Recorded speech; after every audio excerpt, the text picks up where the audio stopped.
Hey there, fellow van builders. Welcome back to my channel. I'm Jason, the van teacher. In today's video, we're covering all aspects of installing a complete freshwater system. When you're living life on the road, a reliable freshwater system is more than just a luxury. It's a necessity. Today, I'll walk you through the key components of a basic DIY van freshwater system, from the water tank to the plumbing connections. Whether you're cooking, cleaning, or just staying hydrated, this system has got you covered. Let's dive right in.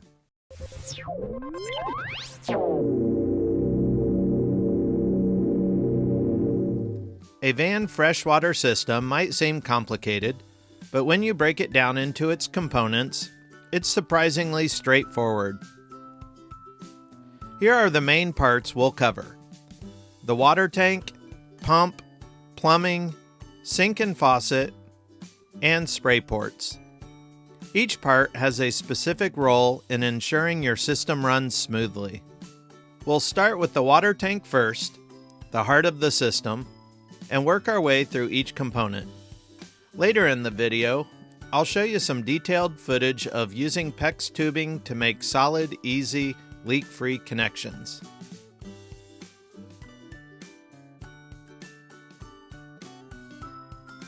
First up, the water tank. This is where your fresh water is stored. You can choose from a variety of sizes and shapes depending on your van's layout and water needs. My tank holds 21 gallons, which works well for cooking, dishwashing, and cleaning up for several days. Also note that my freshwater system is not pressurized for a constant city water connection. It simply consists of a tank and water pump. I fill the water tank with a garden hose connected to any freshwater supply. You can mount your tank to the underside of your van, under a bench seat, or like mine, above the tire well under the bed. I like keeping the water tank inside the van for a couple of reasons. First, you won't need to drill extra holes through your floor for routing water lines, and second, you don't have to worry about those lines freezing in the winter. Another consideration is to mount your water tank on the same side of your van as your kitchen galley or other water fixtures. Keeping your water lines on one side of your van simplifies the layout. Having my water tank in the garage area just inside the rear door allows me to easily add water when needed. I chose not to install a fill port on the outside of the van and instead simply use a garden hose to fill the water tank directly. Be sure to securely mount your water tank. I built a sturdy enclosure using 2x3s, plywood, and metal straps bolted to the van's frame to keep the tank in place. The enclosure has plenty of space for the water pump, hoses, treatment chemicals, spare parts, and tools. I incorporated a spray port on the outside of the enclosure and also placed a set of switches to control the water pump as well as other utilities. On a side note, I matched the water tank enclosure on the passenger side with an electrical enclosure on the driver's side. These two enclosures support the bed panels and all together create the garage space of the van.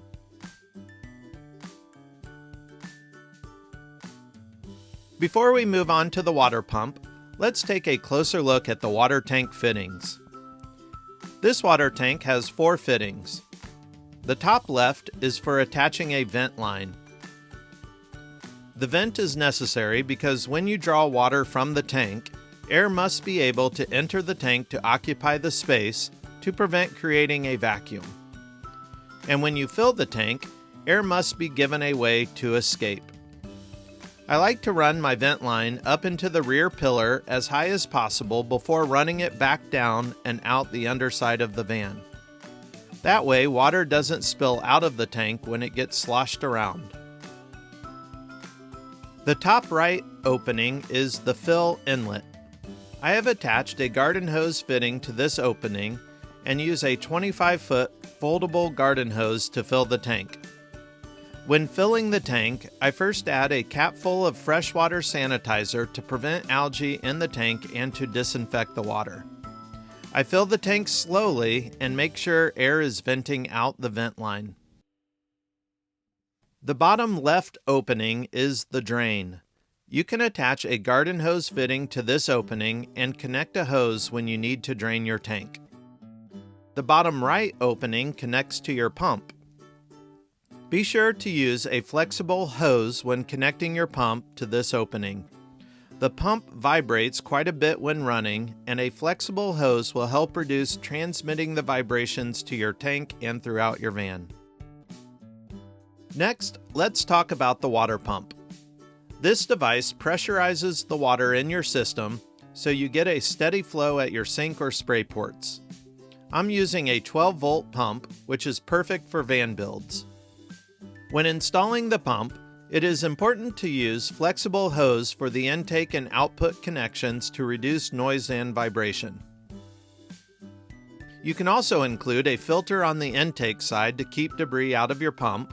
However, I chose not to add it as it adds a potential leak source.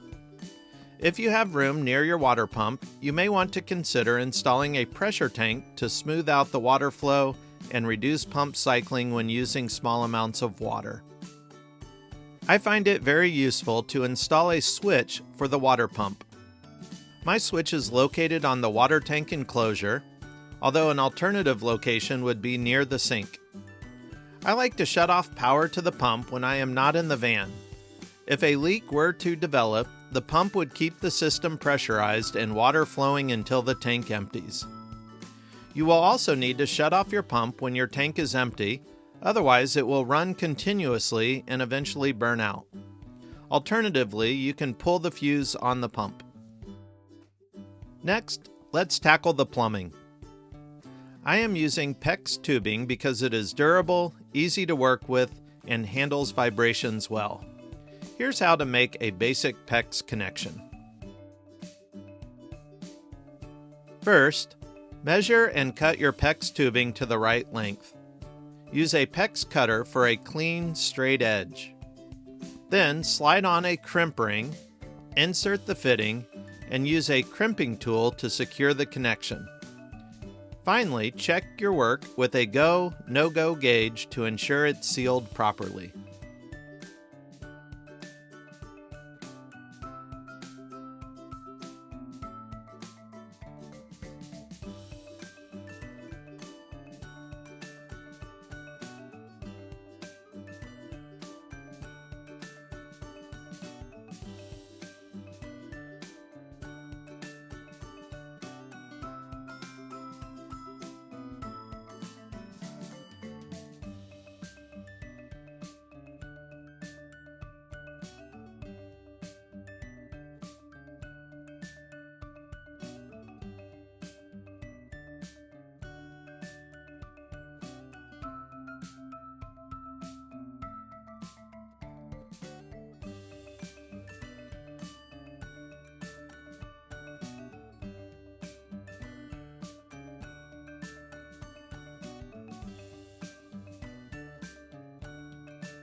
Here's a pro tip that will definitely come in handy when winterizing your system. At some point, you will want to drain your water lines. Plan those lines so that all water can flow by gravity to a low point, which can either be a drain valve or fixture such as a spray port. Make sure that you don't install a water line that has a low point mid-run. This especially could happen if your water tank is located on the side opposite of your sink and you run a line at or below your floor. On my system, the kitchen sink faucet is the highest point, the kitchen spray port next highest, and the garage spray port is the lowest. When I need to drain the water lines, I simply disconnect the pump, open all fixtures, and water flows out of the garage spray port. Be sure to watch my upcoming video on how to fully winterize your water system. For the sink, you'll need a faucet, a drain pipe, and a gray water tank or outlet. Here is my sink setup.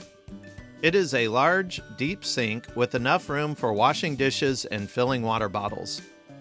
I've also added 2 spray ports, one on the side of the kitchen galley and the other in the back of the van. Both spray ports come in handy, but the garage spray port is perfect for rinsing off gear or taking an outdoor shower.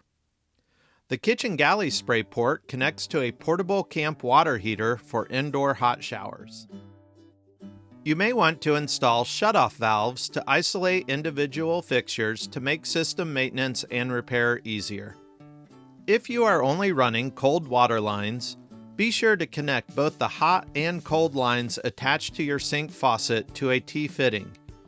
If not, cold water will flow up to your faucet and right back out the hot water hose. To drain your kitchen sink, run a drain hose through the floor to a gray water holding tank attached to the underside of your van. You can then drain your holding tank when convenient and accordingly. Spray ports are easy to install and connect directly to your water lines. Look for quick connect options for added convenience. And don't forget that a spray port installed at the lowest point in your system can also serve as a water line drain during winterization. Once everything is connected, it's time to test your system. Fill the tank, turn on the pump, and check every connection for leaks. Don't be shocked to find at least one dripping connection. Often tightening the fitting is all that is needed. You may need to reinstall a PEX crimp ring if it was not sealed properly or tightened enough. Regular maintenance should keep your freshwater system operating for years. I like to carry a few spare parts and tools for on-the-road repairs. I replace rubber washers and gaskets and thoroughly inspect all connections in the spring when winterizing the system. And that's it, a complete DIY freshwater system for your van. With the right components and a little know-how, you can have a reliable setup that makes van life so much easier. If you would like to learn more about van conversions, check out my videos on electrical systems, including installing solar-powered DC to DC chargers, shore power, and choosing the right wire size. If you would like to know how much we spent on our van, check out my video on how much our 2023 Ram ProMaster cost to build. Also, check out the links in the description below for more information on any of the products mentioned in this video. And if you found this video helpful, hit that like button, subscribe for more content, and share your thoughts and experiences in the comments below.